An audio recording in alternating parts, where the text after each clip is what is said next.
पावन अनुकंपा से 7 दिवसीय अविरल वेग से बहने वाली श्रीमद् भागवत रूपी अमृत गंगा के धारा प्रवाह हो रही इस प्रवाहन में हम और आप इस ज्ञान यज्ञ के तृतीय दिवस में प्रवेश कर रहे हैं।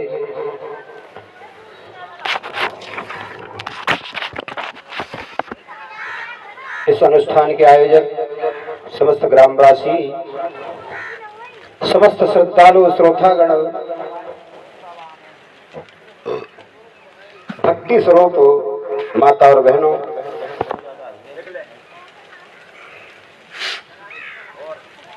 महाकवि श्री तुलसीदास जी महाराज ने रामचरितमानस में बड़ा सुंदर भाव प्रकट किया है। कहा है कि नर्तन सम नहीं कभी न होते ही, और जीव चराचर जाचत ते।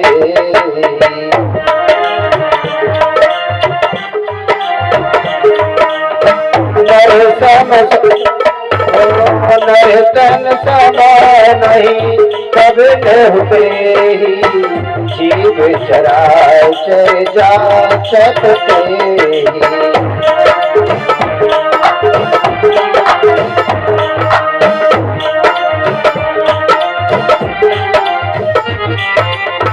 नरक स्वर्ग अपवर्ग सैनी,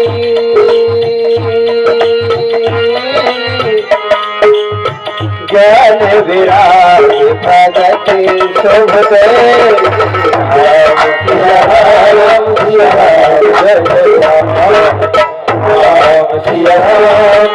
राम जय जय राम सिया राम जय जय राम।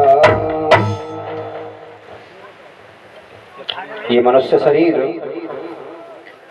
बड़ा दुर्लभ है।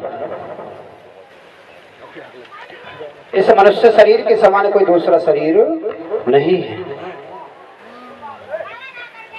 चर अचर सभी जीव इस शरीर को पाने के लिए याचना करते हैं। क्यों? क्योंकि यह शरीर नरक और स्वर्ग तथा मोक्ष की प्राप्ति कराने वाला साधन केवल यही शरीर है। कल्याणकारी ज्ञान वैराग्य और भक्ति को प्राप्त कराने वाला भी यही शरीर है। भगवत प्राप्ति इसी शरीर से हो सकती है। इसलिए नरक स्वर्ग अपवर्ग नशैनी, ज्ञान विराग भगत शुभदैनी। नरक और स्वर्ग इसी शरीर से ही प्राप्त हो जाते हैं। कांच करीच बदलेते लेही, करते डारी परस मन देही।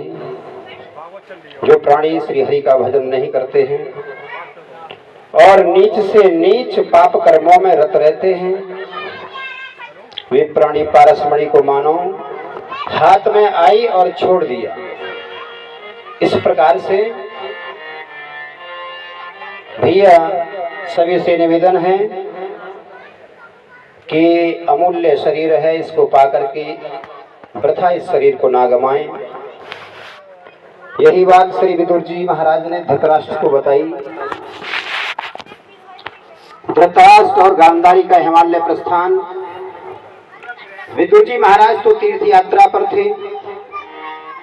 युद्ध की समाप्ति हुई, धृतराष्ट्र जी का सारा परिवार नष्ट हो गया।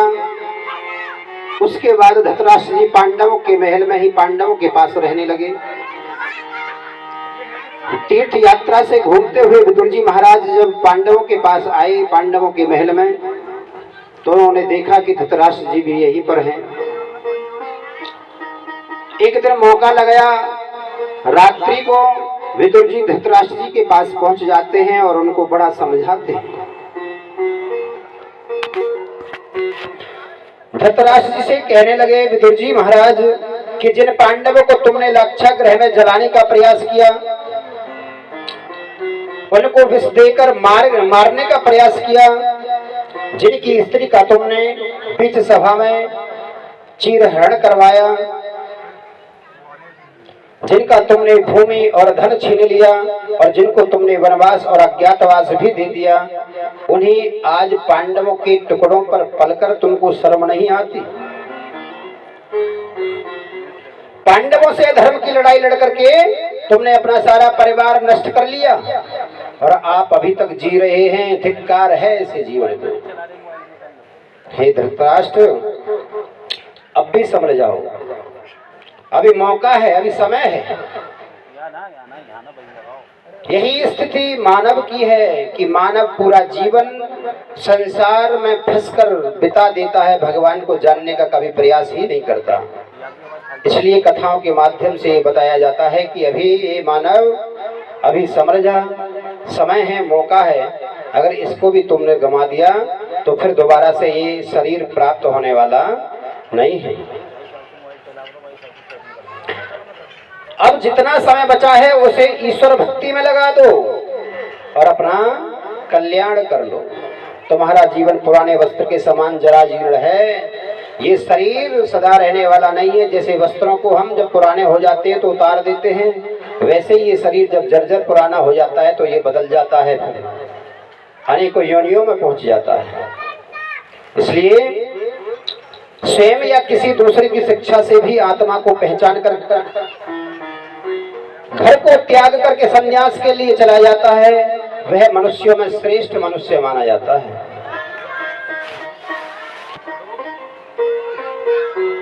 अरे ऐसा मानुष जन्म तुमको हीरा मिला। याद है? याद है? ऐसा मानुष जन्म तुमको हीरा मिला, इसको वृथा गमाए तो मैं क्या करूं।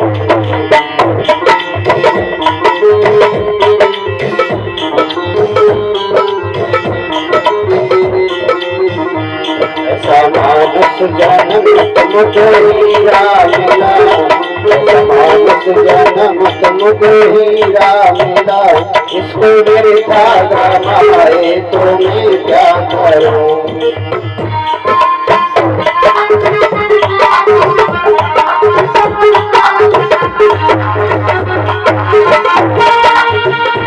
ऐसा मानुष जन्म तुझको हीरा दिया, ऐसा मानुष जन्म तुझको हीरा दिया, जो तुम था गवाए तुम्हें क्या करूं।